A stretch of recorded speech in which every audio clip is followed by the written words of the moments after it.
प्रश्न सटीक, सफा जवाब, एउटा सिधापनको खोज,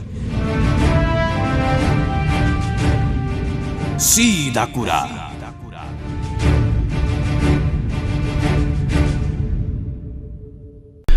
नमस्कार, कार्यक्रम सीधा कुरामा स्वागत छ। म कृष्ण तिमल Sinha. Capital FM 92.4 megahertz Kathmandu, पूर्वी नेपालमा रेडियो सारङ्गी 101.3 मेगाहर्स मोरङ, पश्चिम नेपालमा रेडियो सारङ्गी 93.8 मेगाहर्स पोखरा लगायत देशका विभिन्न एफएम स्टेसनबाट एकैसाथ प्रसारण भइरहेको सीधा कुरा तपाईँ www.cfmonair.com र www.radiosarangi.com बाट पनि संसारभर एकैसाथ सुनिरहनु भएको छ। श्रोता, अबको केही दिनका लागि नेपालका राजनीतिक पार्टीका निम्ति, सङ्घीय संसदका निम्ति, आम सञ्चार माध्यमका निम्ति, नेपालमा रहेका विभिन्न मुलुकका कूटनीतिक नियोगका प्रतिनिधिका निम्ति एउटा चुनौतीपूर्ण समय नेपालको सङ्घीय संसदबाट एमसीसी सम्झौता अनुमोदन गराउनुपर्ने एउटा दबाब, त्यो एउटा चुनौती, अनि त्यही विषयमा अहिले उठान भइराखेका क्रिया प्रतिक्रिया, जुन विषयमा नेपाल कम्युनिस्ट पार्टी नेकपा, जसले शक्तिशाली सरकारको नेतृत्व गरिराखेको छ, नेकपाभित्र तीव्र मतभेद छ, देखिराखेको छ, पोखिराखेको छ। विवादकै बीचमा नेकपाले एमसीसीमा रहेका समस्याहरू केलाउनका लागि, प्रावधानहरू केलाउनका लागि कार्यदल समेत गठन गरेको हो। पूर्व प्रधानमन्त्री झलनाथ खनाल नेतृत्वको 3 सदस्यीय कार्यदलले प्रतिवेदन बुझाएको पनि आज 4 महिना 1 दिन बितिसकेको छ। तर प्रतिवेदनले औँल्याएका 16 बुँदे भनिएको छ, 60 पृष्ठ लामो प्रतिवेदन। त्यसमा के थिए र त्यो औँल्याएका कुराहरूका सन्दर्भमा नेकपाले कुन तहमा, कुन तबकामा, कुन तहका नेताहरूसँग कति छलफल गर्यो भन्ने विषय पनि महत्त्वपूर्ण छ। तथापि प्रधानमन्त्री केपी शर्मा ओली निरन्तर भनिराख्नु भएको छ, एमसीसी पारित हुन्छ। नपढ्नेहरूले टिका टिप्पणी गरिराखेका छन् र टिका टिप्पणी गर्नेहरूकै भरमा कान नछामिकन कागको पछि दौडनेहरू धेरै देखिएका छन्। टाउकाले टेकेर हिँड्नु हुँदैन, जे छ त्यो राम्रोसँग पढ्नुहोस् अनि मात्रै सुझाव दिनुहोस्, समृद्धिको बाटो रोक्ने प्रयत्न नगर्नुहोस्। यी र यस्तै प्रतिक्रिया प्रधानमन्त्रीबाट आइरहँदा नेपाल कम्युनिस्ट पार्टी नेकपाको स्थायी कमिटीको बैठक पनि बस्दैछ र आज हामी समग्रमा यही प्रश्नमा जोडिएर स्थायी कमिटीका सदस्य, तत्कालीन नेपाल कम्युनिस्ट पार्टी एमालेका उपाध्यक्ष पनि हुनुहुन्छ युवराज गेवालीसँग हामी संवाद गर्दैछौँ। गेवालीज्यू, हजुर स्वागत छ। धन्यवाद। विषय एमसीसी। अब नेपाल कम्युनिस्ट पार्टी नेकपाले पछिल्लो समयमा भारतको त्यति बेलाको नाकाबन्दीबाट देखाएको एउटा राष्ट्रवादी धार, त्यसपछि नक्सा निकालेर देखाएको राष्ट्रवादी धार, अनि नागरिकताका सन्दर्भमा लिएको अडान, जुन यो राष्ट्रवादी धार नेकपाको एकदम धारिलो हुँदै गयो भनिराखिएको छ। तर यो राष्ट्रवादी धारलाई भुत्तो बनाउन सक्छ है भनिएको चाहिँ एउटा अर्को एमसीसी सम्झौता। बडो कठिन समयमा छ नेकपा, स्थायी कमिटीको बैठक बस्दैछ, हुन्छ के अब यो? विषयवस्तुहरू त आफ्नो आफ्नो ठाउँमा सबै कठिन छन् हैन। अब यो सीमा सम्बन्धी समस्या भारतसँगको जुन छ, नेपालको सिमानाले मिचिरहेछ। नागरिकता विधेयक पनि अब गम्भीर नै विषय हो। अब ती विषयहरूमा एक किसिमको निर्णय भइसकेको छ। अब त्यस्तै गरेर अब यो एमसीसीको विषय आएको छ। एमसीसीको बारेमा जहाँसम्म पक्षमा बोल्नेहरूले पनि अध्ययनै गरेका छन् होइन, विपक्षमा बोल्नेहरूले पनि अध्ययनै गरेर बोलिरहेछन्। त्यसमा तमाम विद्वान बुद्धिजीवीहरू 101 पक्ष विपक्षमा विभाजित छन्, विभाजित छ। पार्टीभित्र पनि राम्रैसँग बुझेका, अध्ययन गरेकाहरू त्यसको विपक्षमा छन्। पक्षमा बोल्नेहरूले पनि बुझेका छैनन् भन्ने कुरा चाहिँ होइन, बुझेकै छन्। बुझ्दा बुझ्दै पनि पास गर्नुपर्छ भन्ने छ। यसको तात्पर्य के हो भनेदेखि मूलभूत रूपमा दृष्टिकोणको सवाल हो। दृष्टिकोण चाहिँ अब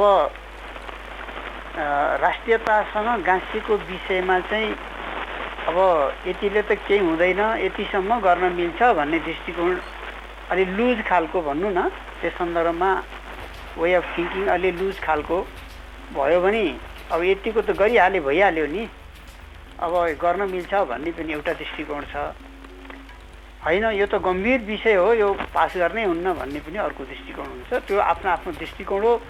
पढ्नु चाहिँ सबैले पढेरै हुन्छ भन्नेहरूले पनि पढेरै आएका छन्, हुन्न भन्नेहरू पनि पर्याप्त रूपमा पढेरै धेरै अध्ययन गरेरै आएका छन्। त्यसो भएको हुनाले पढ्दै पढेका छैनन्, कसैले पनि पढेका छैनन् भन्ने कुरा चाहिँ होइन होइन। तर्क गर्नेहरूले पढेरै गरेका छन्। अब तर्कै नगर्नेहरूले अब नपढेकाहरूले कसरी तर्क गर्छन् त होइन।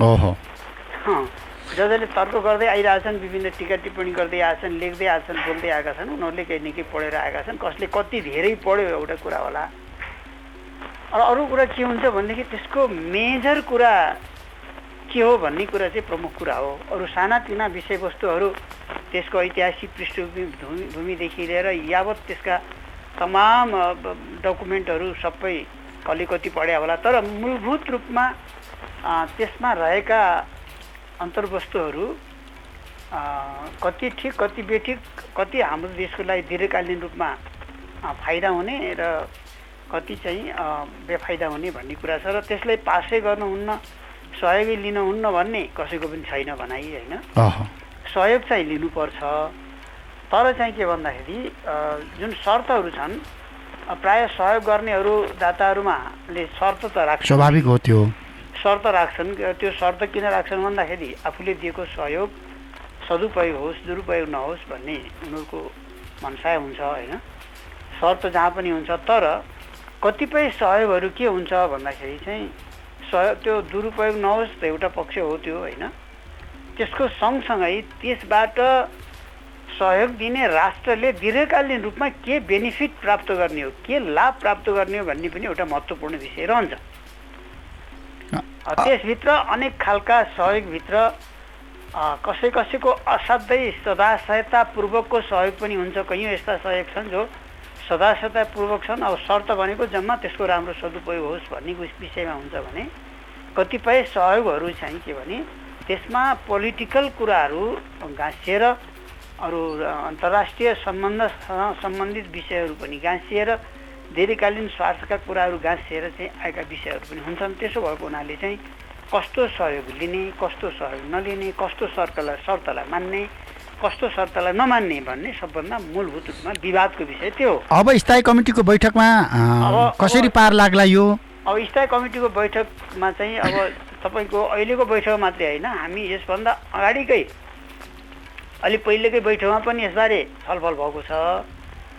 यसभन्दा अगाडिको बैठकमा व्यापक रूपमा छलफल भएको छ। धेरै साथीहरूले हामीले बोलेर लेखेर नेतृत्वलाई दिएका छौँ, कमिटीमा त्यो कुरा राखेका छौँ। केन्द्रीय कमिटीको बारेमा एउटा एजेन्डै बनाएर यसबारे छलफल भएको छ। त्यसमा केन्द्रीय सदस्यहरूले आफ्नो ग्रुपमा आफ्ना ओपिनियन सबैले बताउनु भएको छ र केन्द्रीय कमिटीले चाहिँ एउटा कार्यदल बनाएको छ 3 सदस्यीय, र त्यो कार्यदलले पनि पर्याप्त छलफल अध्ययन गरेर एउटा दिएको समय पुगेन भनेर अझै समय थप गरेर उहाँहरूले राम्रोसँग अध्ययन गरेर अनि त्यसपछि प्रतिवेदन ल्याउनु भएको छ। त्यसमा संयोजकसहित 1 जना 2 जना एकातिर, अर्को सदस्य चाहिँ कार्यदलको अर्को सदस्य अर्कोतिर भएर त्यहाँ पनि मत बाजिएको छ। र अब त्यो कार्यदलको रिपोर्ट नेतृत्वलाई बुझाइएको छ, तर त्यसबारेमा कमिटीमा औपचारिक रूपमा छलफल भएको छैन। त्यसो भएर अहिलेको स्थायी कमिटीको बैठकमा कार्यदलको रिपोर्ट हामीले सुन्न पाउनु पर्यो। सबभन्दा पहिलो कुरा 16 बुँदे रिपोर्ट 60 पृष्ठ लामो भनिएको छ। भनिएको छ।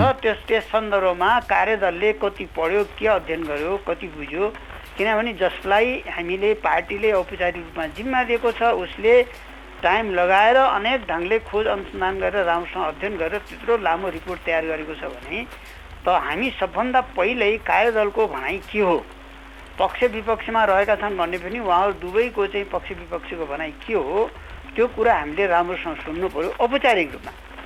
त्यो सुनिसकेपछि स्वाभाविक रूपमा हामीले अहिले सबैले आफ्नो आफ्नो धारणा त बनाएकै छौँ, किनभने हामीले अध्ययन गर्दै बुझ्दै यसबारेमा त आइरहेछौँ। अब त्यो कार्यदलको रिपोर्ट बुझेपछि सुनेपछि अझ प्रष्ट हुन्छ धेरै कुराहरू, कतिपय कुराहरू थाहा नपाएका कुरा पनि हुनसक्छन्, किनकि कार्यदलले त धेरै मसिनो गरी अध्ययन गरेको छ। उपसम्झौता पनि हेरियो कतिपय भनिएको छ। अब त्यसो भएको हुनाले अब कार्यदलको रिपोर्ट हामीले पहिला सुन्नु पाउनुपर्छ अहिलेको बैठकमा। त्यो सुनिसकेपछि स्वतः हामीले सबैले आफ्ना आफ्ना धारणाहरू विचारहरू त्यहाँ व्यक्त गर्छौँ। त्यहाँ सकेसम्म सर्वसम्मतिले पास हुन्छ। अब भएन भने पनि त्यहाँ चाहिँ अल्पमत बहुमतले पास हुने एउटा स्थिति आउँछ। तर एउटा कुरा के हो भने सहयोग लिन हुन्न भन्ने कसैको छँदै छैन। त्यसमा केही बुँदाहरू चित्त नबुझ्ने कुरा छन्, सहमत हुन नसकिने बुँदाहरू छन्, त्यसलाई सच्याउनु पर्छ भन्ने एउटा जबरजस्ती अधिकांशको धारणा त्यस्तो पाइन्छ। संशोधन अस्वीकार्य छ भनिसक्यो नि अमेरिकाले त अब भनेपछि अब अझै पनि प्रयास गर्नु पर्यो। अब पार्टीले मान्दैन भने त के हुन्छ, कसैले दिन तयार छ तर लिने पक्ष के भन्छ भने तिमीले यो शर्त राखेका छौ, सहयोग त हामी लिन्छौँ, अनि कैयौँ तिम्रा सहयोग हामीले लिँदै आएकै छौँ, तिमीसित राम्रो सम्बन्ध हाम्रो रहँदै आएको छ वर्षौँ वर्षदेखि, तर तिमीले यसमा चाहिँ यो विषय हामीलाई चित्त बुझ्दैन, यो हाम्रो राष्ट्रको हितमा छैन, दीर्घकालीन रूपमा यसले हाम्रो गम्भीर नकारात्मक प्रभाव पर्छ, जति पैसा सहयोग गर्ने भनिएको छ त्यसको तुलनामा त्यो विषयले पार्ने प्रभाव चाहिँ कैयौँ गुणा प्रभावकारी हुन्छ, त्यसको नकारात्मक प्रभाव बढी पर्छ। पैसाले केही संरचना बन्छ, त्यो सकारात्मक प्रभाव होला, तर अर्को तर्फबाट फेरि त्यसले पार्ने गम्भीर नकारात्मक प्रभाव छ जसले त्यो पैसासँग त्यसको तुलना हुन सक्दैन। हो, त्यसो भएको हुनाले त्यस सन्दर्भमा जब कुरा उठिसकेपछि या त त्यो रिपोर्टलाई सर्वसम्मतले हुन्छ भनेर भन्नु पर्यो पार्टीले, कमिटीले। अब होइन, कमिटीले चाहिँ अब त्यसमा सर्वसम्मत होइन भने अल्पमत बहुमतको आधारमा त्यो पारित हुन्छ। जे निर्णय गर्छ कमिटीले, स्थायी कमिटीले, त्यो कमिटीको निर्णय सबै नेता कार्यकर्ताले स्वीकार गरेर अनि यदि चाहिँ संसदमा कार्यान्वयन गर भनेर भन्छ भने हाम्रो पक्षका सांसदहरू त्यसको पक्षमा उभिनेछन्। बैठकले होइन यो कार्यान्वयन गर्न उपयुक्त छैन भनेर कमिटीले भन्यो भने हाम्रा सबै सांसदहरू मन्त्रीहरू त्यसको विपक्षमा उभिनेछन् या त्यसलाई प्रस्तुत हुने छैन। अब अहिले त संसदमा त्यसलाई पेश गर्ने कि नगर्ने त्यो त सभामुखजीको कुरा भयो, तर जहाँसम्म त्यसको पक्ष विपक्षमा हो हाम्रा सांसदहरू नेपाल कम्युनिस्ट पार्टीको तर्फबाट सांसद भएका, मन्त्री भएका जति पनि नेता कार्यकर्ताहरू छन् उहाँहरूले पार्टीको निर्णय स्वीकार गर्नुपर्छ।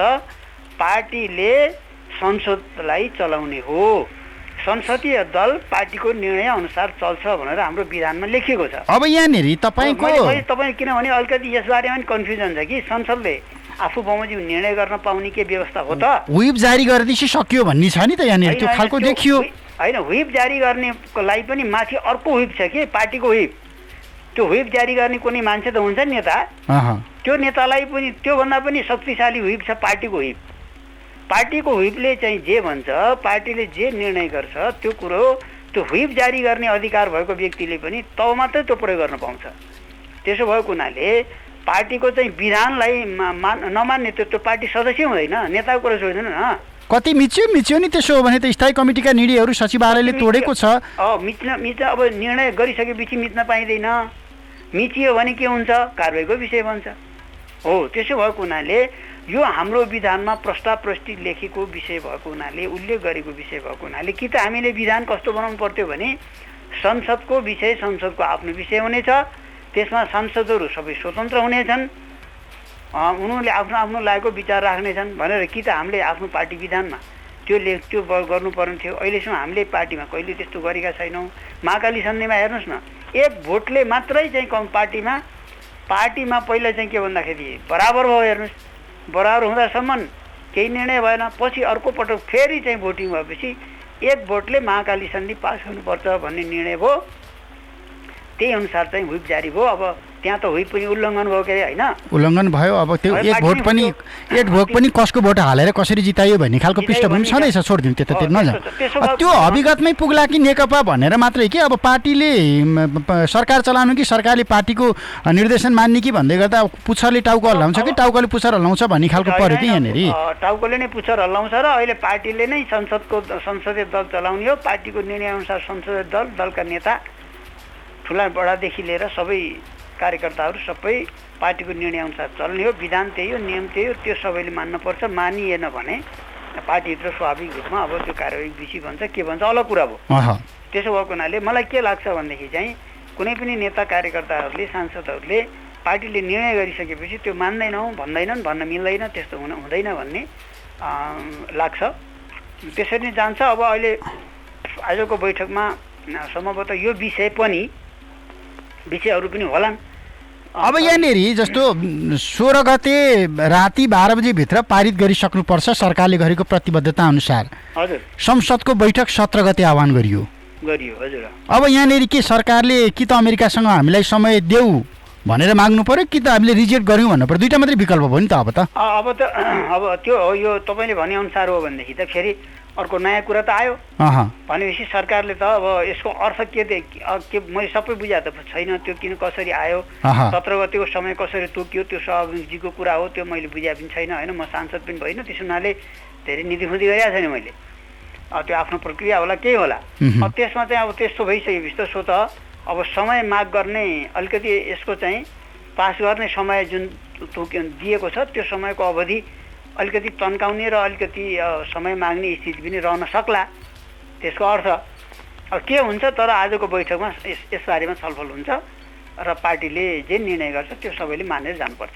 भनेपछि अबको विकल्प अथवा अबको बाटो भनेको नेपाल कम्युनिस्ट पार्टी नेकपाको नेतृत्वको सरकारले पार्टीका आधिकारिक मञ्चबाट आएको निर्देशनभन्दा दायाँ बायाँ गरियो भने दुर्घटना हुन्छ। गर्नु हुँदैन, त्यो त स्वतः सिद्ध कुरा छ। त्यो त कुनै अब पार्टी सञ्चालनका सन्दर्भमा त धेरै भयो नि त, ती त भयो नि त, सामान्यकै रूपमा लिएको हो नि त। पार्टी सदस्य अरूले त अब सर्वसाधारण जनताले आफ्नो उनको स्वतन्त्र कुरा हुने भयो मतदाताहरूको, तर पार्टीको सदस्यको हैसियतले जो हामीले 8-9 लाख पार्टी सदस्य भन्छौँ, कति छन् त्यो अझै सबै त भएको छैन, तर त्यसले ती सबैले चाहिँ पार्टी सदस्य भइसकेपछि पार्टीको निर्णय मान्नुपर्ने बाध्यकारी व्यवस्था।